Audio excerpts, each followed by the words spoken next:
Hola amigos, ¿cómo están? Muy buenos días. Lunes, señores, lunes de planificar, lunes de organizarnos, lunes de no hablar y de actuar. ¿Cómo es posible que estén acostados en una cama oyendo sin saber qué hacer con sus vidas? A ver, párense, no hablen y actúen, señores y señores. Vamos a los créditos de la mañana. En la dirección general, el señor Rafael Casdela, Ingeniería y Sistema Antonio Calderón, Coordinación de Sistema Carolyn Méndez, Control Técnico Bárbara Caguán, que nos está acompañando. Un besito, mi Barbie. Redes sociales, Giovanna Errante, que nos está grabando. Giovanna, gracias, mi amor. Un gran abrazo. Bienvenidos a nuestro cuarto programa. Estamos muy contentos y cansados porque tuvimos 3 jornadas, viernes, sábado y domingo, 14, 15 y 6 de febrero, con nuestra plataforma de emprendimiento Hecho en Venezuela Showroom, y estamos agotados de 11 de la mañana a 7 de la noche. No valemos medio. Yo no sé cómo estoy aquí, porque resulta que era hasta las 10 de la noche, 11 de la noche recogiendo, pero ahí vamos. Un poco de venezolanos trabajando, un poco de venezolanos diciendo: presente Venezuela, estoy trabajando por ti, para ti. Pues esta mañana estamos muy contentos porque vamos, aparte de cansados, así es, porque 3 días, imagínense ustedes trabajando 14 de febrero, tú, el 23 de diciembre me tocó trabajar también. Todo por tu marca, como digo yo. Si estás dispuesto a tener una marca y a sacrificar los 14 de febrero y los 23 de diciembre, señores, esa es tu pasión. Señores, te va a ir maravillosamente bien. Así que adelante, vamos a seguir con la misma fuerza con que empezamos.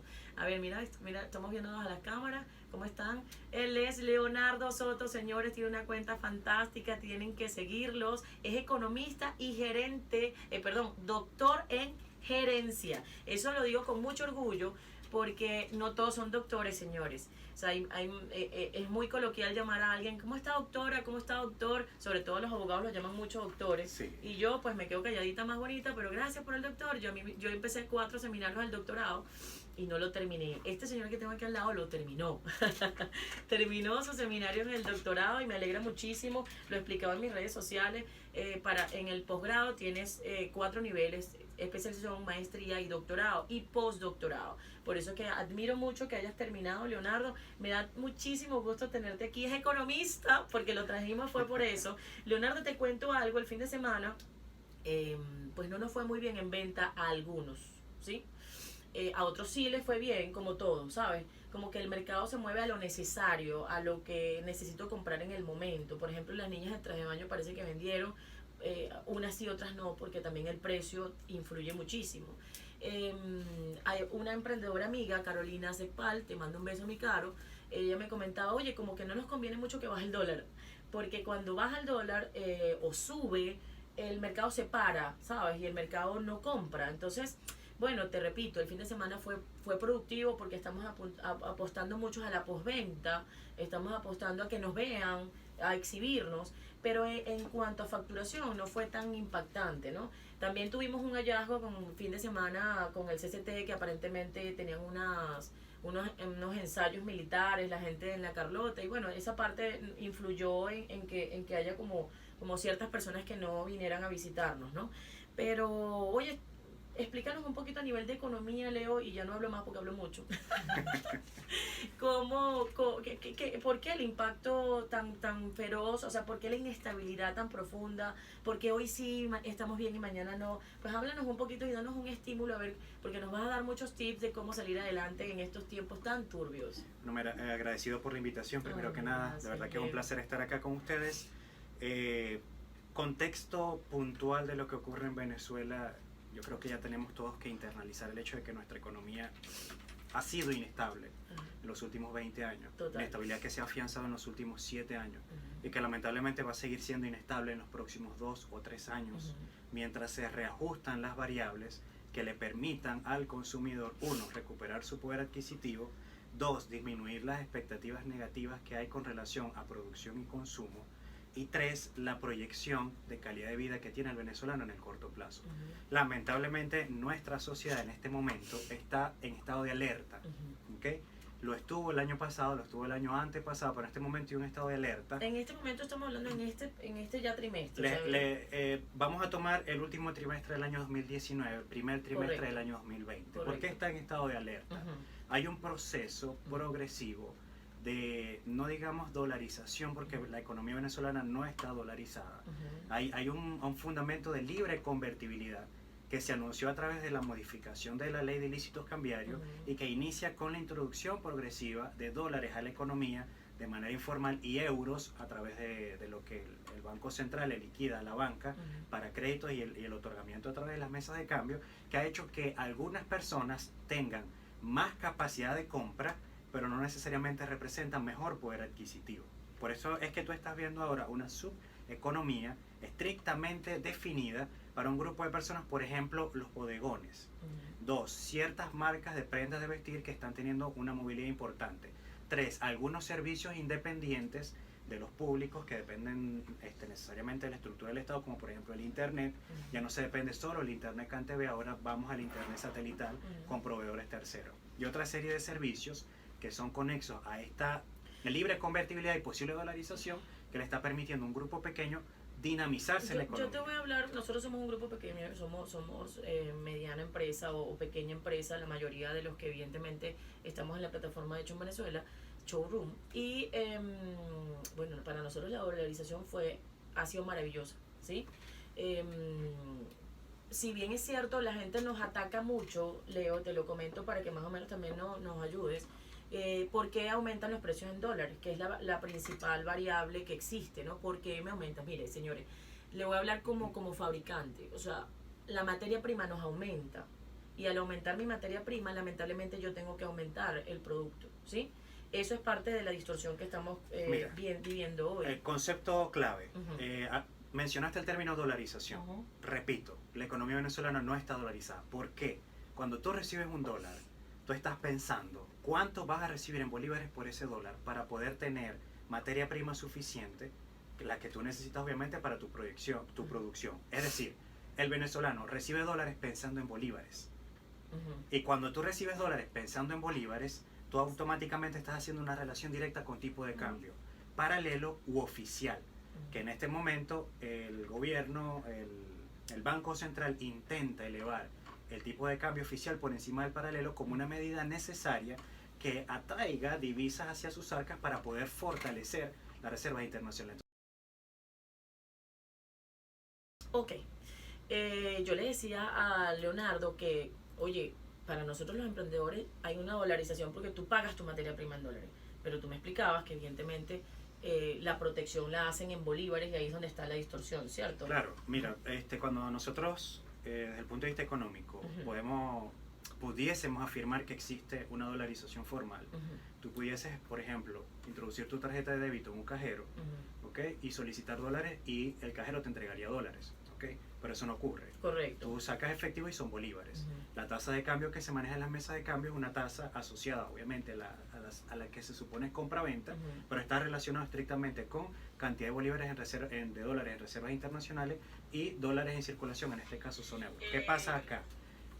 Gran parte de la economía, yo me atrevería a afirmar que es más de un 60%, se sigue manejando en bolívares. Yo además de economista, al igual que tú, también soy empresario. Yo vamos a hablar del término emprendimiento, que lo has mencionado varias veces, vamos a hablar de ese tema. ¿Okay? Y para mí, aun cuando tengo que obviamente hacer una conversión en dólares y tener una doble contabilidad, inclusive una triple contabilidad, porque yo manejo mi negocio, una de mis empresas está en el estado Táchira, yo allá manejo dólares, bolívares, pesos colombianos, claro. Pesos colombianos, que se maneja con unos códigos de cambio totalmente diferentes a como se maneja el dólar, por ejemplo, aquí en el centro del país o en el oriente del país. Entonces, cuando tú pagas a tu proveedor con dólares, el proveedor recibe y él tal vez cambia a bolívares, ¿okay? Buscando una tasa más favorable para en el proceso de compra de la mercancía que te va a vender, él pueda ganar unos dólares adicionales, así sean unos centavos adicionales. Sí, ahí vamos a puntualizar, porque todos mis compañeros emprendedores estoy seguro que siempre vivimos con la historia de que ¿cómo me protejo yo? O sea, yo por ejemplo te voy a hablar de mí porque vamos a ver si algunos compañeros están en la misma historia. Yo tengo mi estructura de costo, el hilo, el botón, todo bien detallado, ¿cierto? Y al final de esa estructura coloco el dólar protección. Mis precios, evidentemente mi costo es en bolívares y yo me refiero a la estructura de costo, pongo bolívares y la tasa en dólares, o sea, lo que corresponde al final, ¿no?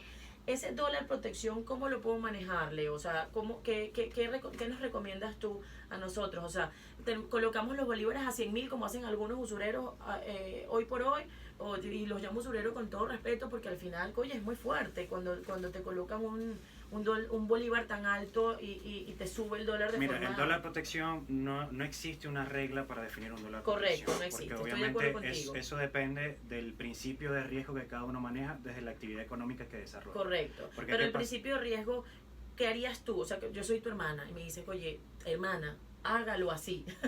¿Qué debo hacer? O sea, Lo primero que yo te recomendaría antes del dólar protección, obviamente con una estructura definida, es revisar tu flujo de caja, ser tus ventas diarias. ¿En qué situación se encuentran tus ventas? Tú me dices, mi flujo de caja es lento. Significa que tu reposición también va a ser lenta. Correcto. Pero hay que evaluar qué tipo de mercancía tú movilizas, pues resulta que tú movilizas es mercancía no perecedera seca, en tu caso prendas de vestir. Correcto. Pero hay un nivel de obsolescencia asociado a ese tipo de prendas de vestir. También ocurre con el tema de la tecnología. Tú sacas ciertas líneas que deben venderse cada cierto tiempo por efecto obviamente del cambio de la moda. Si tú no los vendes hay un riesgo financiero asociado a ello. Ahora, cuando tú vas a hacer la reposición y tú estás haciendo una estimación temporal, es decir, si tú vas a hacer una reposición a 2 semanas, a un mes o a 3 meses, ahí es cuando tú colocas el dólar protección de acuerdo a ese nivel de reposición, que puede ser un 5%, puede ser un 10%, puede ser un 20% o en algunos casos un 100%. Yo te voy a confesar que nosotros creo que el dólar protección nuestro era como $1.50, más o menos. Por ejemplo, costaba, vamos a suponer que el producto costaba 15. Entonces, pues era como 1.50, daba como 16.5, por decirte algo, ¿no? O sea, pero claro, era empírico. Tú me dices que, bueno, depende del modelo de negocio, 5, 10 o... Hay que ver hasta el 100%, o sea, eso depende, inclusive depende de la expectativa que tiene la persona, de la variación del tipo de cambio, porque ¿qué hace ahora el empresario? El empresario está pendiente de cómo se mueve el tipo de cambio diario, más allá de lo que establecen ciertas páginas. Hay que evaluar, por ejemplo, en Frontera, que es uno de los indicadores que más golpea el tipo de cambio paralelo, y cómo se mueve obviamente el oficial, que como te comenté están tratando de llevarlo a una tasa muy por encima del paralelo para estabilizarlo. Leonardo, ¿tú recomiendas el método Canvas de estructura de costos para los emprendedores? O sea, ¿es el método a nivel que los economistas recomiendan o hay otro método que digamos? El modelaje Canvas es un modelaje genérico para estructura de negocio. Ajá, a nivel general, es cierto. Canvas es básicamente para definir propuesta de valor. Exacto. Y los elementos asociados a cómo tú llevas al mercado esa propuesta de valor. Porque escucho mucha gente que lo recomienda y dice, bájate el programa y utiliza el método Canvas. O sea, ciertamente hay otros factores que... Lo que pasa es que Canvas es... tú vas a modelar con Canvas el cómo debería ser tu negocio, inclusive si ya está funcionando, cómo se proyecta a los próximos 2 años. Eso es una herramienta básica, muy útil y funcional, sí, pero un Canvas no te va a decir cuáles son los elementos claves de una estructura de costos. Ahí tú te vas al detalle operacional, donde tú bien lo mencionaste. En mi estructura de costos yo tengo cuánto hilo utilizo, cuánto de ese hilo, por ejemplo, yo tengo en inventario, que a su vez es un activo en inventario, pero también representa costos de almacenamiento, cuánta tela y cuánto rota ese inventario. Uno, para que, no sé si eso ocurre, me corrí si estoy equivocado, para que el hilo blanco, por ejemplo, no se ponga amarillo. No sé si eso ocurre. Con algunas telas se decoloren o pierdan la calidad por el guardado, ese tipo de cosas. Me está diciendo muchas cosas que me están preocupando. Mira, aquí es donde vamos al detalle práctico del tema emprendimiento. Exacto. Hace año y medio yo publiqué un artículo que fue polémico, que se llamó "En Venezuela el emprendimiento debe dejar de ser un cliché". ¿Okay? Muchas personas, me encanta que toques ese tema. Muchas personas lo asumieron de forma no agradable. Y yo he venido en estos últimos 2 años promoviendo una campaña de aterrizar algunos conceptos claves. ¿Okay? Y aquí y tal vez no sé si sea el término apropiado, pero entramos al tema ácido de lo que estamos haciendo como sociedad, ¿no? Uno, ¿quiénes son los que están emprendiendo actualmente? La otrora clase media que no pudo o no quiso emigrar. Correcto. Esta otrora clase media que no pudo o quiso emigrar comenzó a ver opciones diferentes a su estadía casi que permanente en un puesto de trabajo de 8 o 12 horas, dependiendo. No le generaba recursos económicos y decidieron... Y por ese camino pasamos muchos de los profesionales universitarios, porque ojo, yo fui funcionario público, yo ocupé puesto en una oficina durante 5 años de 7 de la mañana a 4 de la tarde. Pero al momento de que sea la transición de la crisis económica, y eso sí es algo que lamentablemente nuestra sociedad sí nos arraigó como parte de nuestra convivencia social, ¿qué era importante para mamá o para papá cuando tú dejabas el bachillerato, cuando tú salías de bachillerato? Que te graduaras. ¿Para qué? Para que tuvieses estabilidad. Para que consiguieras un buen trabajo. Así es. Entonces te decía, mira, tienes que conseguir un buen trabajo, claro, preferiblemente en PDVSA. Claro. Tienes que comprarte una casa, tienes que comprarte un carro, tienes que tener una esposa con estas características, es decir, la definición de exitoso a nivel profesional para la sociedad en el momento que comienza la transición de crisis dejó muchos vacíos operacionales en lo que significaba ser clase media empleada y posible clase media productiva, emprendedora, empresarial. Cuando se da la crisis, se da esta trágica coyuntura en Venezuela, muchas personas que no conseguían sosiego realizando cualquier actividad, en este caso bajo condición de empleo, por las razones que sabemos, se perdió el poder adquisitivo, señores. No podíamos comprar una casa, no podíamos ni siquiera mantener un vehículo. Muchas personas decidieron emigrar y afortunadamente a muchos les está yendo bien. Pero hubo otras que dijeron no puedo o no quiero irme, me quedo en Venezuela, salgo al ruedo de emprendedor. Tocaste un tema clave. Tú y yo somos académicos, o sea, somos productos de la Academia Nacional. Yo particularmente me siento orgulloso de mi alma mater, Universidad del Zulia. Y yo de la Universidad Santa María, un beso a toda mi gente. Pero yo soy partidario a que todas nuestras estructuras universitarias se tienen que reinventar. Total, para una definición. Total. Ahora, saltamos del mundo académico. Estamos formando empleados literalmente. Yo lo digo, te pongo un ejemplo en mi caso. Yo estudié 5 años leyes, por Dios. Y yo salí de la universidad y se los digo con preocupación. A mí nadie me obligó a constituir una empresa. Yo constituí mi empresa años después, cuando me pidieron una firma personal, alguien que me dijo, mire, mijo, usted tiene que tener una razón social ahí, un rifa, o sea, ya, una firma personal, ¿vale? Sí. Y yo tuve que ir 2 años después de graduada a hacer una firma personal, o no me acuerdo. O sea, no, ni siquiera, o sea, tienen el tupé, y no lo digo por mi universidad, lo digo por todas, de darte práctica, porque lo que a ti te va a llenar, yo porque hice, gracias a Dios, pasantía en los tribunales de 4º y 5º año, pero no todos tenemos esa suerte de hacerlo. Esa oportunidad. Entonces, ¿Qué era socialmente reconocido hace 10 o 20 años atrás? Cuando, por ejemplo, tú como abogada salías a la calle y te llamaban doctora. O sea, ese era un vínculo social de poder. Sí, claro. Ella tuvo la oportunidad de estudiar Derecho y por lo tanto yo te digo doctora. algo, mi amor, y a mí ya que no me digan doctora, yo lo que necesito es facturar, Leonardo. Pero ahí es donde vamos, mira, ahí es donde vamos al tema. Tú dices aquí una frase que a mí me encanta: sentir, impactar y facturar. Correcto. Eso es lo que nosotros necesitamos en este momento. Cuando nosotros nos colocamos el traje de ser empresario, Ajá. Comenzamos a pensar de manera estratégica. ¿Y qué significa pensar de manera estratégica? Medimos, cuantificamos cierta cantidad de recursos, en el caso de los activos tangibles o algunos intangibles. Comenzamos a cualificar algunos elementos asociados a nuestras capacidades, a lo que el mercado quiere y a lo que espera recibir de nosotros. Y comenzamos a proyectar éxito a partir, obviamente, de lo que mueve a una actividad económica, una empresa, que es la venta. ¿Okay? Pero ¿qué pasa? Nuestras creencias o culturas sociales lamentablemente nos siguen empujando a darnos una definición que para la sociedad sea permeada como aceptable, ¿no? Y por eso es que muchas personas que hoy estamos en la calle aún nos seguimos llamando emprendedores. ¿Okay? Y esto yo lo dije hace poco en una conferencia que di en el Sambil acá en Caracas. ¿Qué es para Leonardo Soto? Un concepto muy propio que todos pueden rebatir. ¿Qué es para Leonardo Soto emprender? El emprendedor es un iniciador. Correcto. Y para mí el inicio, para mí tiene 8 meses. Para el Monitor Global de Emprendimiento tiene 3 años. Para mí tiene 8 meses. Después de 8 meses... vamos a un corte, pero me pareció súper interesante el tema. O sea, el emprendedor para ti tiene 8 meses. 8 meses. Ya, si tú después de esos 8 meses ya no te llamas emprendedor, ya eres empresario. Eso es lo que me quieres decir. El monitor que me dijiste que... Monitor Global de Emprendimiento. ¿Ese cuánto tiempo?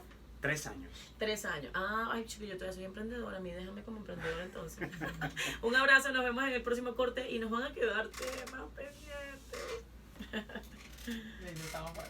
Vuelta nuevamente, Leonardo Soto nos acompaña, felices de que nos acompañe porque nos está dando bastantes perspectivas desde el punto de vista económico. Hablamos en el segmento anterior del emprendimiento. ¿Sabes qué? Hay una amiga que no la voy a nombrar, pero le tengo mucho aprecio. Ella me decía, estoy harta de los emprendedores. ella presta un servicio muy valioso. Agarro y me siento con un emprendedor y le digo, ajá, mis honorarios son tantos. Ay, no, yo no tengo para eso. Entonces, no, yo no quiero, yo lo que quiero son empresarios porque los emprendedores nunca tienen plata.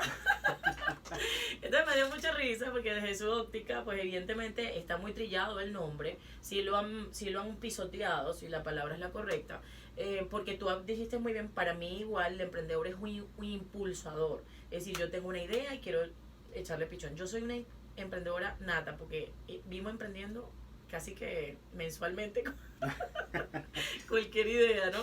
Pero bueno, eso de que no hables, actúa, me lo aprendí también, que bueno, hablo y actúo. Okay. Y me cuesta, Leo, ¿sabes qué? La gente cree que yo no tengo miedo, que yo soy una dura. ¿Qué? Mi amor, o sea, el miedo me acompaña permanentemente. O sea, el empresario está en riesgo constante, eso lo tienen que entender. Eso... Pero es que si no sientes miedo, ¿cómo vas a disfrutar cuando lo logres? ¿No?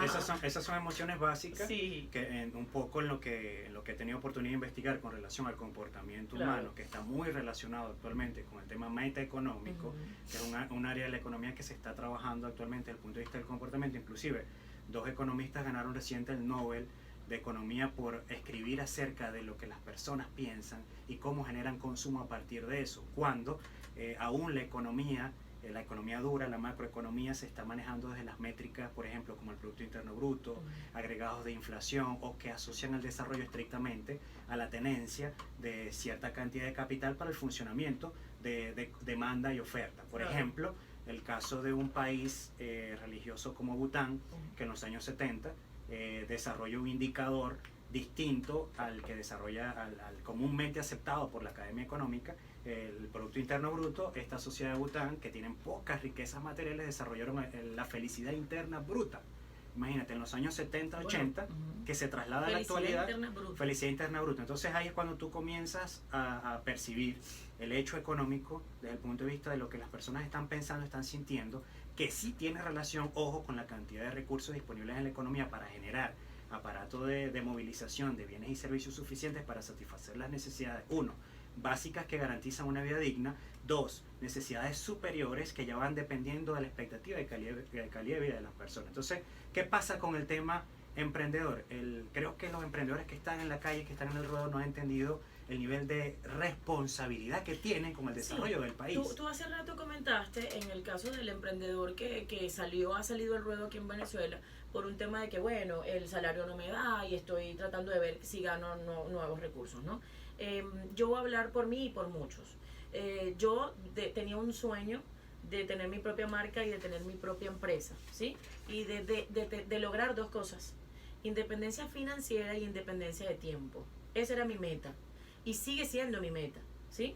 O sea, lo que te quiero decir es que hay una variedad de emprendedores. Claro, o sea, mira, pero disculpa que te interrumpa. No, adelante. El emprendedor trabaja más que el empleado. No, estamos claros. Yo soy una empleada de mi gente. Entonces, ojo, yo quiero que quede claro un punto, porque para que el emprendedor no sienta que lo estoy atacando. No. Sí. Lo que quiero es que el emprendedor entienda no, yo no que siento que lo estás atacando. Que su etapa de inicio, tiene un tiempo de cocina. Pero claro, ojo, después de que tú pasas a ser empresario, si el que superas esa etapa crítica, tú siempre vas a ser un empresario emprendedor. Porque ¿qué pasa con el emprendimiento? El emprendimiento como iniciativa tiene la característica de la inventiva. O sea, el emprendedor es un inventor nato, ¿ok? Pero trasladar de la inventiva es parte de las características de ser emprendedor. Sí. Pero cuando tú pasas del invento, de la ideación, de esa conceptualización abstracta en tu cabeza al concepto innovación, ya tú has creado un proceso, una estructura funcional, desde lo que creaste al hacerlo. Yo voy a comprometer aquí al señor Leonardo Soto, porque en el mes de marzo, no se lo pierdan, vamos con No Hable, Actúa conferencia, en el mes de marzo, con el favor de Dios, 8 profesionales exitosísimos van a darnos esos tips que requerimos. Y vamos a hablar, yo quiero que Leonardo nos acompañe en esa conferencia de innovación. Encantado. Me encantaría porque, en efecto, la globalización, la competitividad, te hace que estés obligado a ver cómo yo puedo innovar, cómo el producto que tengo lo puedo hacer diferente. Porque, señores, esta es mi tesis, Leo. Todo está hecho, todo está inventado. Aquí lo que tienes que tratar de ver es cómo eso que ya existe lo mejoras, cómo eso que ya exista le das un valor agregado para que la gente diga, oye, pero esto tiene algo adicional. Y bueno, evidentemente, si ojalá podamos crear como Steve Jobs, una idea revolucionaria que transforme el mundo, wow. Ahora, me encantaría que en esa conferencia nos enseñara cómo puedo yo pensar diferente para innovar. Bueno, mira, te comento, para la inventiva y la innovación, no todo está hecho.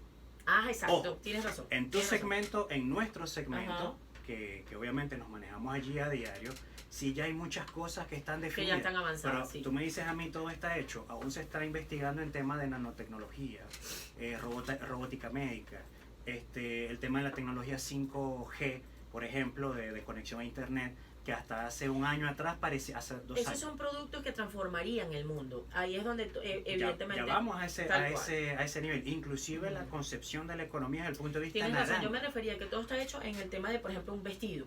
O sea que... Es tu segmento. Exacto. Es tu segmento. Pero, correcto. por ejemplo, y aquí voy a meter un poco el tema ciencia ficción, porque ciencia ficción, hasta ahora, lo que es cine, ciencia ficción nos ha demostrado que muchas cosas se han logrado. Obviamente no todas, pero sí muchas. No sé si ustedes han visto las películas estas de los Vengadores, de Avengers. Oye, yo la vi. Mira, me encantó. El Iron Man, que utiliza un traje de nanotecnología, ¿no? Un traje que se arma solo por un tema de una robótica y nanotecnología. Y aun cuando, obviamente, ciencia ficción que uno ve en una película y que parece inalcanzable, ciertamente ese tipo de tecnología ya está en proceso de estudio y revisión. No a ese nivel, pero sí a nivel de procesos médicos. Mira, tú sabes, Leo, que me impacta muchísimo una comiquita que no sé si tú la conoces, la Supersónico, ¿la conoces? Sí, claro. Mira, yo estaba muy chiquito, tenía como año y medio, pero sí me acuerdo. Se me salió la edad, qué horrible.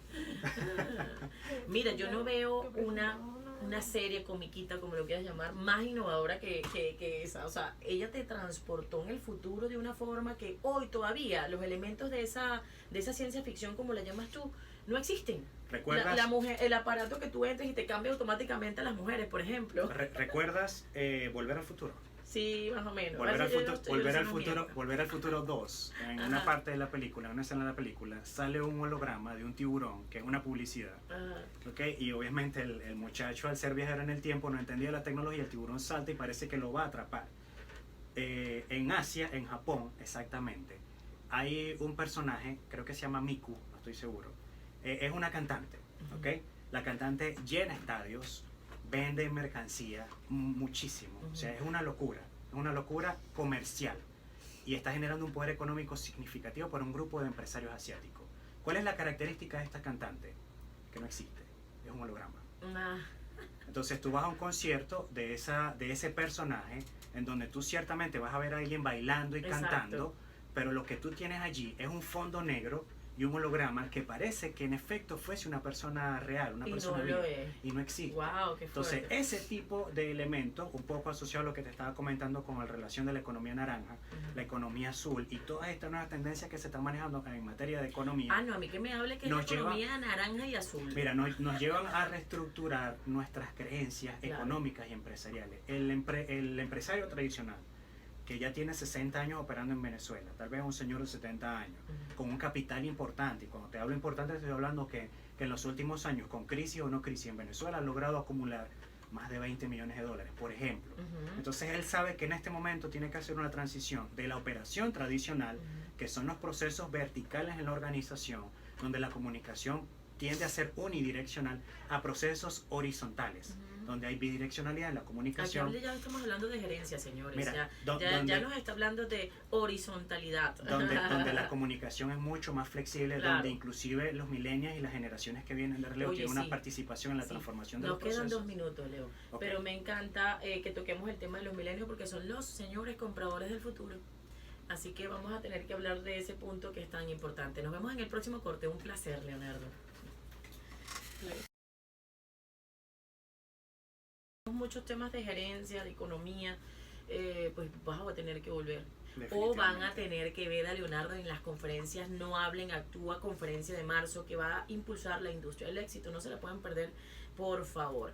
Yo quiero que cerremos con la parte económica. ¿Cuáles son los tips que debemos tener los emprendedores, los empresarios hoy por hoy en esta en esta estructura tan arena movediza en la que nos manejamos. Pero antes de eso, quiero comentar algo que tú mencionaste en tus redes que me encantó, que dice que el exceso de pesimismo intoxica, el exceso de optimismo intoxica, que los puntos medios, equilibrios, son necesarios, saludables y poderosos. Me llamó la atención porque hay un término que habla de la cantidad de información que hay, que se llama la intoxicación de la información, algo así.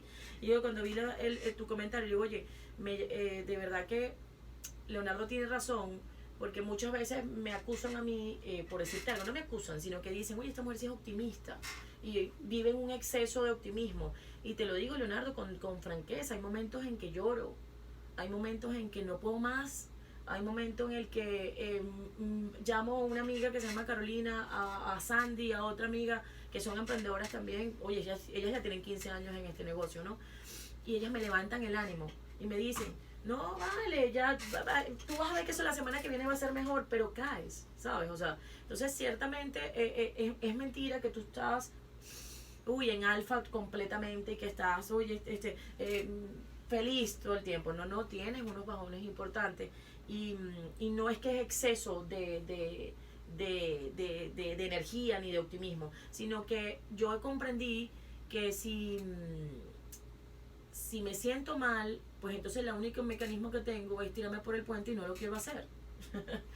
O sigo adelante y proyecto otro emprendimiento si no me fue en este, o no me fue bien en el otro, y me reinvento y me sigo reinventando, o simplemente no dejo de existir. Entonces para mí es obligatorio tener optimismo, porque si no, pues, bueno, por cierto, tengo psicólogo, porque si no, ¿con quién me dreno, no? O sea, pero bueno, me encantaría que tocaras ese punto, y por favor, Leo, ayúdanos con el tema económico, cómo podemos mejorar nuestra estructura de costo hoy por hoy, y te prometo que para una próxima momento que puedas venir, pues seguimos hablando de innovación y de temas de gerencia, porque el hombre sabe mucho. Gracias. Mira, el tema emocional. Ajá. De forma muy sencilla, aprendamos a reconocer lo que estamos sintiendo y cuánto tiempo debe durar lo que estamos sintiendo, y qué aprendizaje puede dejarnos. Porque ¿qué pasa? Nos hemos autodeterminado el hecho de que o estamos siempre bien, o nos mimetizamos totalmente con la crisis, y eso tiende a ser, además de perjudicial para nuestra capacidad de accionar, es perjudicial para nuestra salud. Señores, Venezuela es un país que lamentablemente tiene 40 o más años en crisis, ¿okay? Que lamentablemente se vio acentuada en los últimos 20 años, en los últimos 7 u 8, con mayor intensidad. Y sí, eso, con elementos nuevos también. Mira, porque si bien es cierto, como tú dices, tenemos 40 años en crisis, lamentablemente por malas gerencias, si la palabra es la correcta, no es menos cierto que hoy tenemos elementos diferentes que nunca habíamos vivido. Diferentes, agresivos, correcto, perturbadores, correcto, desestabilizadores. Y son una serie de elementos que te hacen dudar de tu capacidad de generar resultados. Y eso está bien. Sí, el tema es cuánto tiempo pasas en esa situación. Correcto. Y a partir de allí tú decides, inventando, dar el paso al emprendimiento, que a su vez genera innovación, que a su vez satisface necesidades de un mercado que se fideliza con lo que estás haciendo, y comienzas a crear estructura de proceso que da forma a una empresa con posibilidad de trascender. Aquí es donde voy a las recomendaciones. Entiende bien lo que tienes en la cabeza. Me encanta eso, posibilidad de trascender, señores. Mi objetivo es conquistar el mundo. Posibilidad de ¿cómo me dice? Trascender. O sea, ¿estás escuchando? Eso es lo importante. Si usted tiene un emprendimiento y no tiene las ganas de trascender, oye, no lo hagas. No lo hagas. Ahí yo te haría 2 preguntas que no me las tienes que responder. Okay. 1. ¿Por qué quieres conquistar el mundo? Ay, 2. ¿Qué crees tú que te hace merecedora de ser la conquistadora del mundo? No tienes que responderme eso. Economistas, empresarios que me están escuchando. Correcto. Emprendedores que están iniciando una actividad empresarial y que ya en 8 meses van a ser empresarios si superan esa barrera crítica. Nunca dejen de trabajar su propuesta de valor.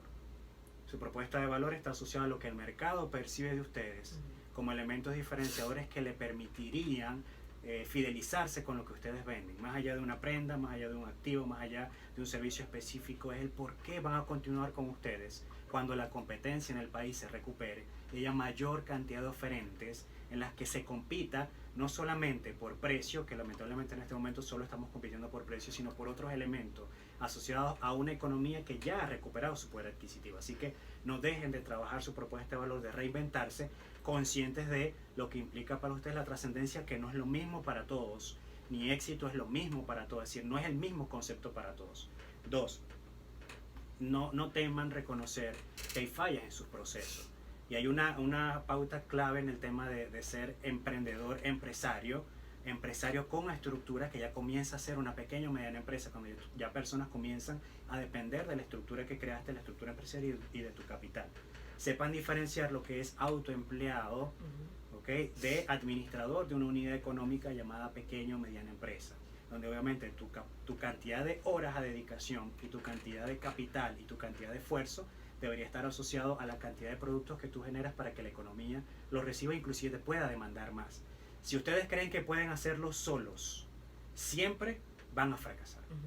Definitivamente van a fracasar. Si su visión no es crecer en el muy corto plazo, yo digo 8 meses, vamos a llevarlo a un tema aún más extremo, los 3 años que establece el Monitor Global de Emprendimiento, van a fracasar. ¿Qué pasa con el emprendedor? No sé si ese término se utiliza acá, pero en Maracaibo es muy común. El emprendedor es todero, hace de todo. Y lamentablemente eso es un error clave.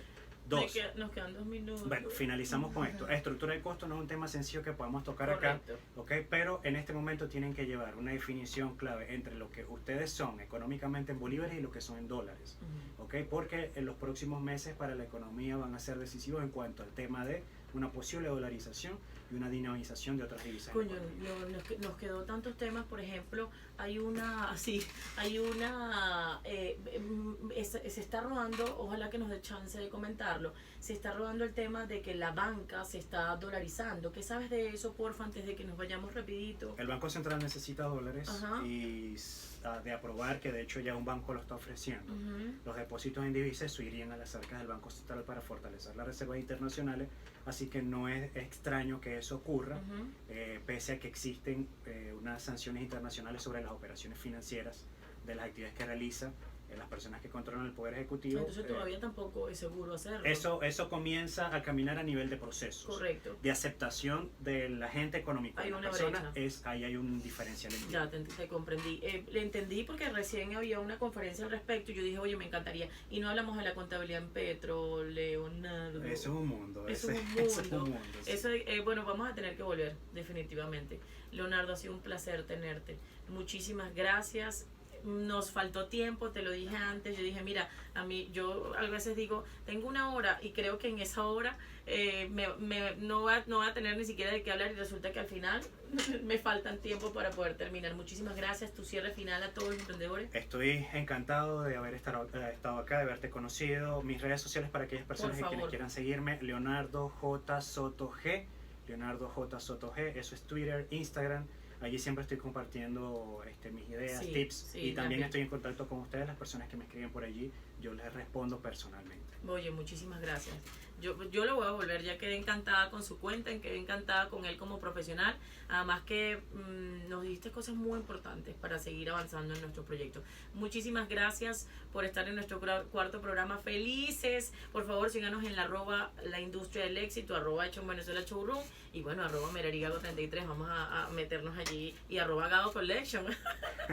Todas, síganos en todas, por favor. Los créditos de la mañana, gracias, gracias por TNO, la dirección general Rafael Casela, ingeniería de sistema Antonio Calderón, coordinación de sistema Karen Méndez, control técnico Bárbara Caguán y redes sociales Giovanna Errante. Ha sido un placer estar con ustedes la mañana de hoy y no dejen de sintonizarnos el próximo lunes de 9 a 10 de la mañana. No hables, actúa. Así que vamos a pararnos de la cama y a actuar, señores. Para adelante, que Dios nos bendice.